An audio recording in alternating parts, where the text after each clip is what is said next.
Yo, selamat datang di channel baru. Sebelum kita mulai, langkah baiknya Anda mendukung saya dengan cara subscribe channel ini agar saya lebih bersemangat dan tidak putus asa dalam membuat konten.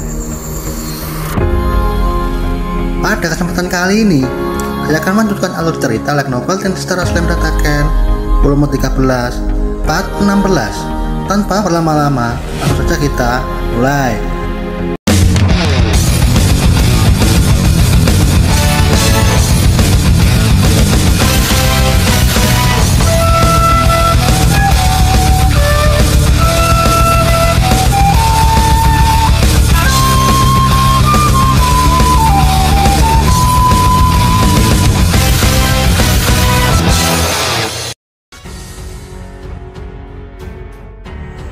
Di ruang kontrol nampak Ramilis yang sangat khawatir karena tidak bisa menghubungi Rimuru. Tak lama kemudian Ramilis merasa lega karena Rimuru sudah kembali ke ruang kontrol. Sedangkan Veldora dia nampak sombong dan berkata, "Weh Rimuru, jika kau baik-baik saja, kenapa kau tidak mendengar kata-kata mereka?" Jadi yang dimaksud Veldora adalah Zoe dan Treni yang sudah kembali. Mereka sudah menunggu lama dan membawa seorang pria yang terbungkus benang milik Zoe. Dia lapas yang baru saja dihajar Treni. Baju compang-camping menderita luka yang cukup banyak. Dengan nada dingin Benimaru bertanya, "Kenapa dia masih hidup? Bukankah dia musuh kita?" Zoe menjawab, "Aku juga sangat ingin membunuhnya, namun dia membawa informasi yang harus disampaikan kepada Rimuru sama." Tanpa basa-basi Benimaru menarik pedangnya dan mencoba menebas Laples. Namun Benimaru dilarang oleh Rimuru karena Tempest masih gencatan senjata dengan Yuki. Laples menjelaskan setelah Rimuru meminta untuk menjelaskan. Pertama Laples merasakan ruang kontrol ini sangat mengerikan, bahkan Treni lebih kuat dari pertama kali saat Laples bertemu dengannya. Bahkan dia sangat brutal, dia tidak mau mendengarkanku dan main hajar saja. Sebenarnya Yuki-san memintaku untuk menyampaikan sesuatu. Waspadalah kepada Bernie dan Jiwoo, lalu lelaki yang bernama Damrada. Dan dia juga bekerja untuk Yuki-san. Namun tanpa perintah Yuki-san, Damrada pernah mencoba untuk membunuh Kadra. Treni menyela, "Kenapa kau tidak memberitahuku sejak awal?" Sebenarnya Laples ingin menjelaskan situasi, namun Treni tidak mau mendengarkan dan main hajar saja. Mendengar itu Treni tersenyum dan melarikan diri. Rimuru berkata, "Semua sudah berakhir, laporanmu terlambat." Mengesampingkan Laples, Rimuru menatap gambar di layar yang memperlihatkan Kagurio yang frustasi karena tidak ada kabar dari 100 orang terbaiknya yang dikirim 2 hari yang lalu. Pada saat yang sama Kagurio mulai takut dengan Raja Iblis Rimuru yang akan mengalahkannya. Tak lama kemudian para staf mendapat panggilan dari para prajurit pendata yang lapis baja. Namun anehnya tidak ada sama sekali suara tank ajaib yang terdengar. Memahami situasi pada saat buruk Kagurio semakin memburuk. Ketakutan menjadi kenyataan. Pada saat itu Misa muncul. Jadi Misa ini terlibat dalam operasi penyadapan Kagurio atas perintah Yuki Kagurazaka. Dalam operasi ini Misa menjadi sebagai staf perwira lapis baja. Misa juga membawa laporan kekalahan divisi lapis baja. Anehnya Kagurio merasa lega karena Misa masih hidup, walaupun divisi lapis baja sudah lenyap. Namun Kagurio tercengang sebentar. Kagurio tertawa dan tidak percaya kalau tank dan kapal udara semua sudah dibakar dan menjadi abu. Kagurio lemas lesu dengan wajah pucat saat tahu hanya kita yang selamat dari laporan Misa. Misa meminta semuanya untuk pergi dari sini. Namun Kagurio menolak karena belum menguasai labirin. Kagurio marah saat Misa memberitahu tentang apa yang Yuki katakan. Menurut Yuki, hanya pasukan terbaik yang harus dikirim ke dalam labirin. Kagurio menganggap semua itu omong kosong dan yakin pasukannya masih berjuang menaklukkan labirin. Dan faktanya hanya mereka yang memakai gelang kebangkitan yang akan dibangkitkan kembali di luar labirin setelah kematian. Kagurio berpikir panjang lalu sampai pada satu harapan, yaitu Minute. Kagurio sangat yakin bahwa Minute akan membawa informasi. Pada saat itu juga Krishna muncul dan meminta semuanya pergi dari sini. Krishna muncul dengan sehat, namun bercak darah di bajunya terlihat mengganggu. Melihat itu Kagurio mulai merasa terancam. Krishna menceritakan situasi. Baji dan Raicha mereka sudah mati, bahkan Minute tewas di hadapanku. Labirin benar mengerikan, tidak ada yang selamat dari labirin. Mendengar itu semuanya seketika pucat. Krishna menambahkan, yang membunuh semuanya bukanlah Raja Iblis ataupun 4 Raja Surgawi, melainkan Majin yang belum pernah aku dengar. Namanya Jigion, mereka anggota 10 elit. Dan yang ku tahu dia lebih mengerikan dari Aglemon. Misa menambahkan, yang menghancurkan lapis baja bukanlah naga Veldora, dan aku melihat sihir nuklir milik orang lain. Kalkurio bergumam dengan wajah lesu. Begitu ya, Negapaldora masih menunggu kita di sini. Kalkurio memberi perintah untuk semuanya untuk pulang dan pergi dari sini.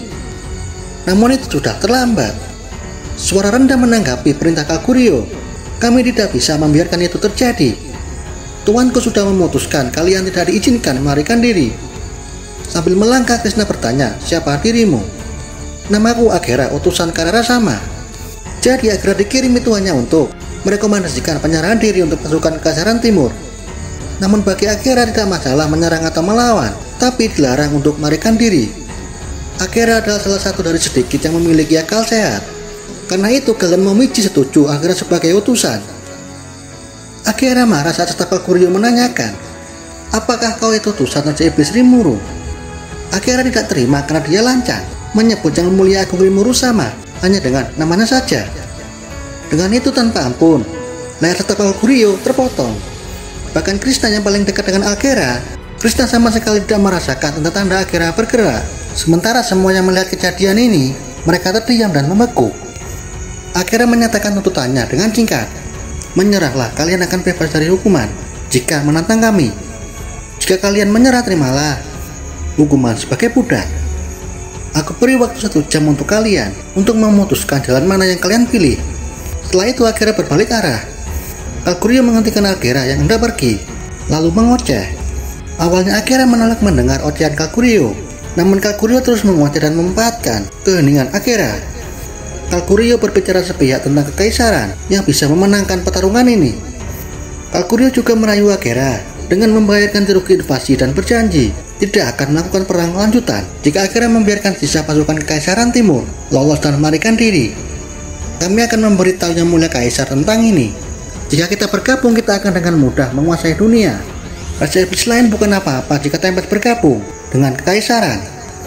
Kalkurio memohon dengan putus asa karena sudah tidak ada cara lain untuk menyerang Dwarkon dan Labirin.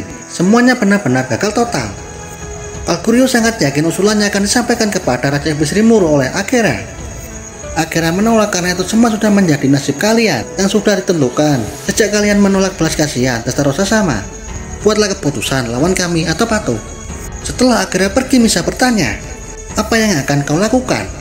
Namun tidak ada jawaban dari mereka dan yang ada hanyalah keheningan. Kalkurio akhirnya membuat keputusan. Baginya berjuang adalah jalan satu-satunya, karena hidup kita hanyalah milik Kekaisaran. Bertahan hidup dan membawa informasi untuk Kekaisaran itu tujuan Kalkurio yang baru dipikirkan. Dengan itu semua pasukan bersemangat sedangkan Misa menecah. Dalam situasi bodoh ini Misa tidak mau menemani Kalkurio untuk bunuh diri. Misa memutuskan melarikan diri dari situasi mustahil ini. Sebelum Misa pergi, tibalah Jiu dan Bernie yang berkata, Krishna, apakah kau mau ikut dengan kami? Peringkat A single digit melarikan diri itu membuat semuanya tercengang. Krishna menolak karena ingin bersama Kalkurio. Dengan itu Bernie dan Jiu pergi dengan membawa Misa. Sedangkan Kalkurio dan lainnya berbaris. Mereka semua bersiap melakukan pertempuran terakhir. Di sisi lain diperlihatkan Galen sudah siap bertahan untuk melindungi garis depan. Momiji bertanggung jawab atas persenjataan dan berjanji akan membawa kemenangan untuk calon suaminya Benimaru. Albis datang untuk mendukung saingan cintanya Momiji. Melihat itu Gale pusing dan bingung harus mendukung siapa di antara mereka berdua.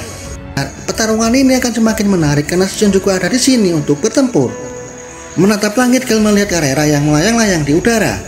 Carrera mendapat misi rahasia dari tuannya Rimuru untuk melindungi Gale. Namun Carrera juga memikirkan cara untuk menghancurkan musuh karena Gale yang lainnya menjadi benteng pertahanan. Dengan itu Carrera berpikir keras akan mendapat tempat bermain.